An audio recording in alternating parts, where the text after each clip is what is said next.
कुछ तो तेरे मौसम ही मुझे रास कमाए, और कुछ मेरी मिट्टी में बगावत भी बहुत थी। फूलों का बिखरना तो मुकद्दर ही था, लेकिन कुछ इसमें हवाओं की सियासत भी बहुत थी। शादी हुई, मोहब्बत से शादी की, टीनेजर माँ थी उस वक्त में, और 4, 5, 6, 7 महीने लड़ाई होती रही, झगड़े होते रहे, बहुत कुछ हुआ। 4-5 साल की थी, ये आए यूके से, तो बच्ची को देखा दूर से, किसी औरत ने कहा दिखा दो। एक आम और गरीब घराने में पैदा होने वाली निशु बेगम 42 साल बाद अपनी ज़िंदगी की दर्दनाक दास्तान सुनाते हुए रो पड़ी। किस तरह उन्होंने तकलीफ़ें सही, माँ बाप के ताने, ससुराल के ताने, शोहर का सामान चोरी करके निकल जाना, प्रेगनेंसी में शोहर की जुदाई, बेटी का छिन जाने का खौफ, इस तमाम टॉपिक पर बात करेंगे।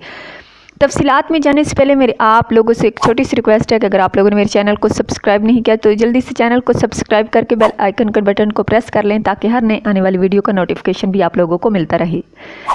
निशु बेगम का ताल्लुक़ एक आम और गरीब ख़ानदान से था। बचपन में उनको ड्रामास करने का शौक़ था। अल्लाह की करनी ऐसी हुई कि वो स्कूल के ड्रामास में मशहूर होने लगीं। फिल्मों और टीवी ड्रामास में कैसे आईं, इस तफसील में जाने से पहले बात करेंगे कि निशु बेगम की इनाम रवानी से मुलाकात कैसे हुई। निशु बेगम एक गरीब घराने से ताल्लुक़ रखती थी, जबकि उसके बरअक्स इनाम रबानी अमीर ख़ानदान का बिगड़ा हुआ बेटा था। निशु बेगम अपनी कज़न की शादी में डांस कर रही थी जब इनाम रवानी की इस खूबसूरत नौजवान दोशीज़ा पर नज़र पड़ गई और वो अपना दिल वहीं हार बैठे। निशु बेगम जब स्कूल पढ़ने जाती तो इनाम रवानी उनका पीछा करते। इनाम रवानी ने जब निशु से शादी की बात घर में की तो सब इसके ख़िलाफ़ हो गए कि वो गरीब और एक आम घराने से ताल्लुक़ रखने वाली लड़की है, जबकि हम तुम्हारा रिश्ता ख़ानदान में ही करेंगे। और फिर वो सब यूरोप चले गए।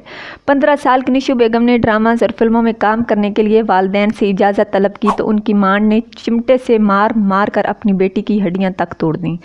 लेकिन फिल्मों में काम करने की ख्वाहिश दिन ब दिन मजबूत होती चली गई। अल्लाह की करनी ऐसी हुई कि निशु बेगम ड्रामास के फौरी बाद फिल्मों में एज अ हीरोइन काम करने लगी। इसी दौरान इनाम रबानी अपनी फैमिली के साथ एक बार फिर पाकिस्तान में आ गए और वो बाजिद थे कि वो अगर शादी करेंगे तो निशु बेगम से, वरना सारी उम्र कंवारे रहेंगे। मजबूरन निशु बेगम का निकाह 10 लोगों की मौजूदगी में इनाम रबानी से कर दिया गया। शादी के चंद माह बाद ही घर में लड़ाई झगड़े शुरू हो गए। इन लड़ाई झगड़ों से तंग आकर इनाम रबानी अपनी हामला बीवी को छोड़कर एक बार फिर यूरोप भाग गए। दूसरी तरफ निशु बेगम इस सदमे से न सिर्फ ज़हनी तौर पर बल्कि इखलाकी और जिस्मानी तौर पर भी बर्बाद हो गई। माँ बाप के ताने, प्रोफेशनल लाइफ डिस्टर्ब, शोहर का छोड़कर चले जाना, मासूम मोहब्बत के छिन जाने का दुख ने निशु बेगम को अंदर से तोड़ कर रख दिया। लेकिन वो जीना चाहती थी तो सिर्फ अपने होने वाले बच्चे के लिए।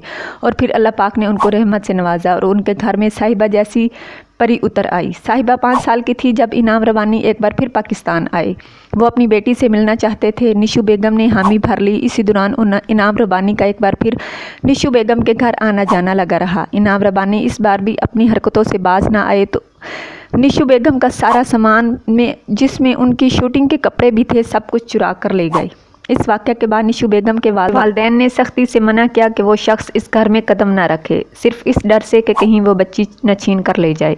यूँ निशु बेगम अपनी बेटी की अकेली ही कफालत करती रहीं, माँ और बाप दोनों बनकर। इस औरत की कुर्बानियों को रायगा करके हम सिर्फ साहिबा के दर्द को देख रहे हैं, जबकि यह दर्द निशु बेगम पिछले 42 साल से सह रही हैं और आंसू पी रही हैं।